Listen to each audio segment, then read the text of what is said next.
Matagumpay na nabuwag ng PNP Probar at PDEA Barm ang isang drug den at naaresto ang 5 suspects sa sinagawang buy-bust operation dakong alas 12:05 ng madaling araw noong ika-21 ng Agosto taong kasalukuyan sa Purok Kabuntulan Poblasyon, Mother Cotabato City.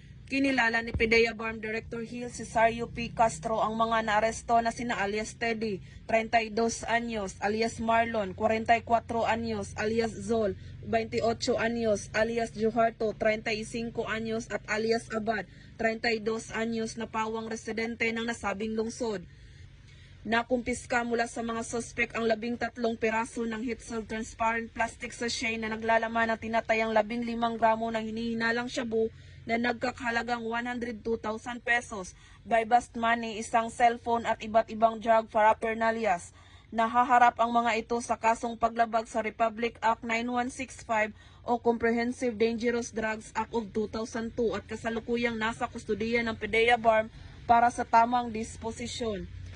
Ang matagumpay na operasyong ito katuwang ang iba't ibang sangay ng pamahalaan ay patuloy na magsisilbing patunay sa maigting na kampanya laban sa iligal na droga at kriminalidad upang matiyak ang kaligtasan at kapayapaan ng komunidad. Mula rito sa rehiyon ng Bangsamoro, ako ang inyong PNN correspondent, Patrolwoman Maricris Algabre, alagad ng batas, tagataguyod ng Balitang Pulis.